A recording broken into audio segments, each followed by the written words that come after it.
Hygelac ochilaicus died c.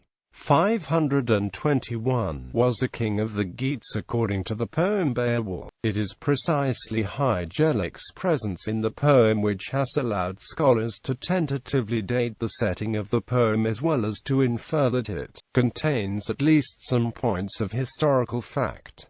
Beowulf gives Hygelac's genealogy. According to the poem, he was the son of Hrethel and had two brothers Herebeald and Hæþcyn, as well as an unnamed sister who was married to Ecgtheow and mother of the hero Beowulf. Hygelac was married to Hygd and they had a son Hrethel, and also an unnamed daughter who married Beowulf. When Hygelac's brother Hæþcyn was fighting with the Swedes, Hygelac arrived one day too late at Hrethel to save his brother Hæþcyn, but managed to rescue the surviving British warriors, who were besieged by the Swedish king Ecgtheow and his 3 sons. The Swedes found refuge at a hill fort but were assaulted by the Geats.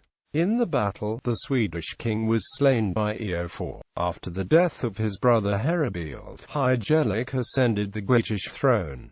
Hygelac then went on a Viking raid to Frisia and was killed. Hygelac was succeeded by Hrethel. According to Beowulf, the raid to Frisia enabled N.F.S.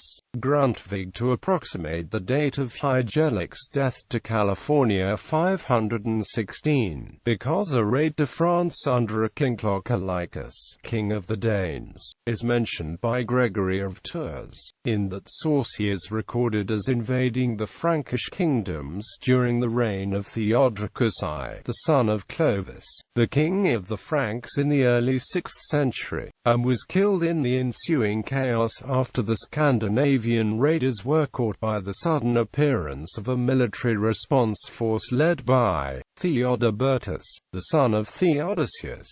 Gregory of Tours calls this king Ochilaicus Danish. He is called the king of Getae in the Liber Monstrorum and king of the Goths in Liber Historiae Francorum. After cutting the Geatish danger, the rest of the survivors took to sea in such disordered haste that they left their dead on the field, included the king. The Franks must have taken back whatever had been taken in pillage as well as spoils of the battlefield, and it is reported by Gregory that they found the Scandinavian monarch's corpse so awe-inspiring due his extraordinary height, which is implied by his name, perhaps a sobriquet like Longshanks and not his real one, that as a pagan barbarian not entitled to burial. His remains were exposed for a long time in the nearest Merovingian court as a curiosity, following the usual triumphal trophy exhibition customary after battle or pirate captures. There are 2 theories on how the account of Ochilaicus's raid came to be preserved in the epic Beowulf, and they have a bearing upon the date assigned to the poem. It may date to the early 8th century, but some have suggested that it was composed as late as the 10th century, the date of the sole surviving manuscript. One view considers the account to have kept alive by the oral tradition of heroic poetry until it was included in the Epos.